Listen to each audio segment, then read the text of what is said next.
Chapter 3 Inflation. We will study the following points in this chapter. 3.1 Introduction. 3.2 Causes of inflation. 3.3 Effects of inflation. 3.4 Measures to control inflation. Meaning and definitions. Inflation is generally associated with rapidly rising prices. Thus, in simple terms, inflation is decline in purchasing power due to an increase in prices. Professor Crowther has defined inflation as a state in which the value of money is falling, that is, prices are rising. Professor Crowther's definition emphasizes on the rise in price level as a symptom rather than cause of inflation. However, this definition fails to explain why the price level increases from time to time. According to Professor Kammerer, inflation means too much currency in relation to the physical volume of business being done. This definition involves a comparison between two things: the supply of currency on one side and supply of physical goods and services on the other side. The above definitions establish cause and effect relationship between supply of money and the price level. An increase in supply of money is the cause and rise in price level is its effect.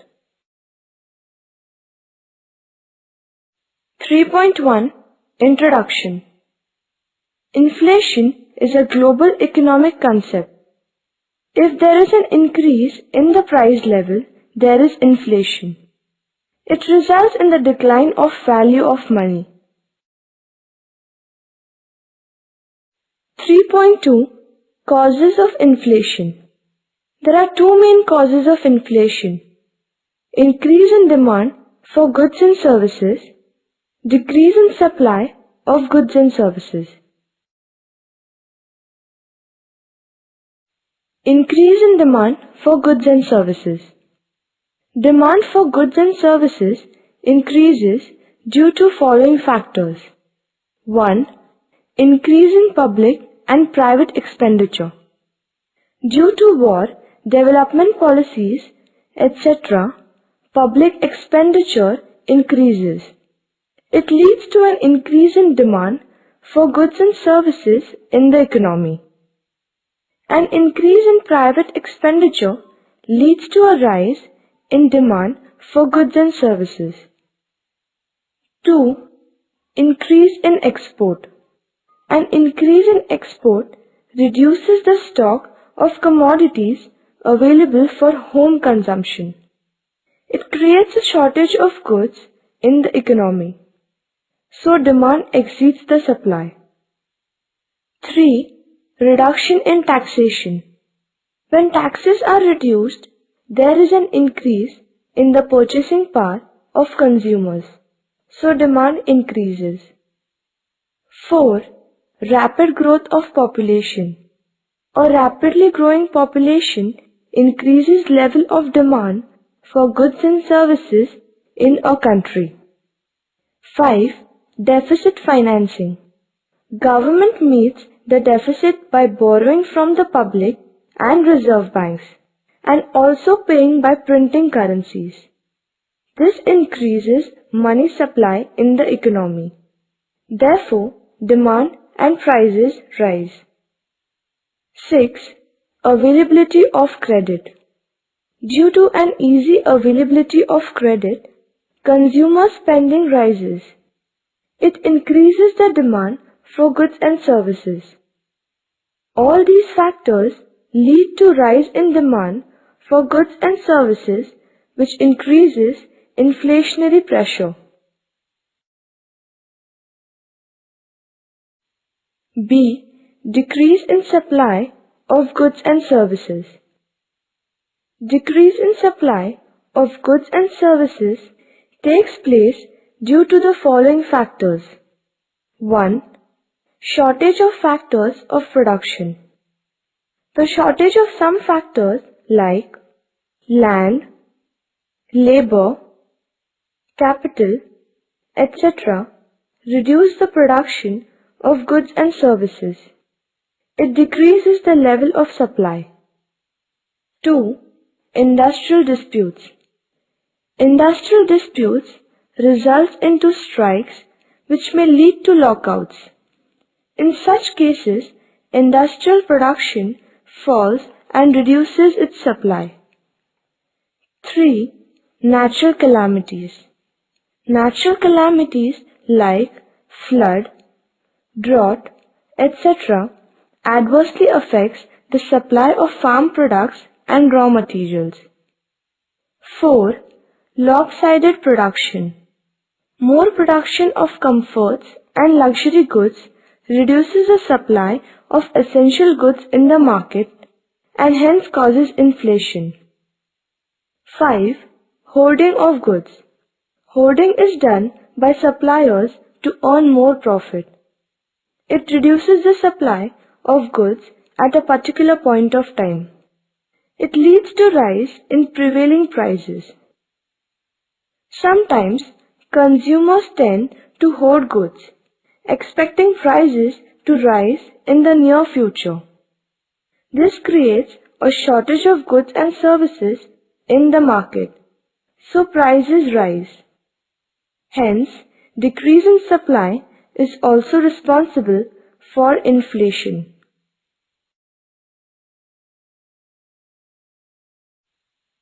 (3.3) Effects of inflation. A. Effects on production. A low inflation rate stimulates economic growth. Rise in price level initially leads to increase in profit ratio, investment, output, employment level, and income. However, hyperinflation results in fall in the value of money and decline in purchasing power. Inflation reduces saving and capital formation. It also discourages the entrepreneurs from taking risk involved in the production. It adversely affects the quality of production. Resources are diverted from the production of essential goods to luxury goods to earn profit. Inflation discourages the inflow of foreign capital because foreign investment becomes less profitable due to rising cost of production.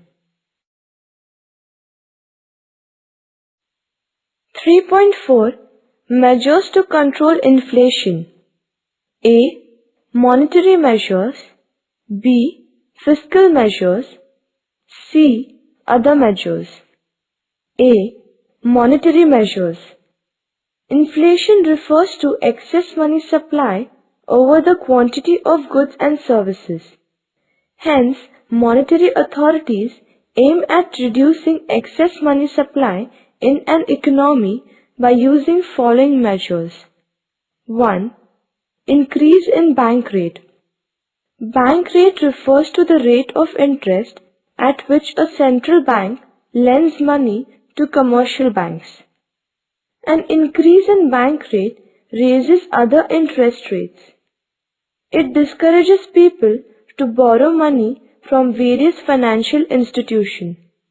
It leads to reduction in money supply in the economy.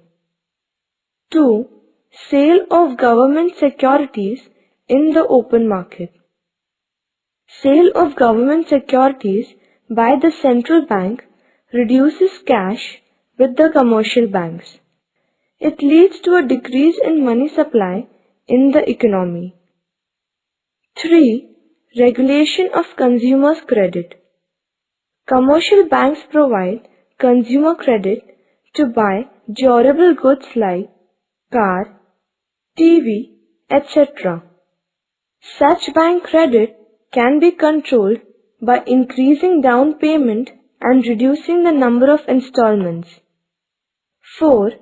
Increase in cash reserve ratio, CRR. CRR refers to the proportion of total deposits which commercial banks have to keep with the central bank. A rise in CRR results into lesser availability of credit through banks. It helps to control money supply. B. Fiscal measures. Some of the important fiscal measures to control inflation are as follows. 1. Reduction in public expenditure. Government expenditure should be reduced to control inflation. 2. Increase in taxes. Government increases level of taxes and imposes new taxes. It leads to fall in consumption expenditure. 3. Surplus budget. The government has to adopt surplus budget in order to control inflation. 4. Public borrowings. The government borrows money from market, private individuals and firms. It takes away the excess purchasing power of the people. It reduces demand and hence prices come down. 5. Overvaluation. It discourages exports and increases availability of goods and services in a country.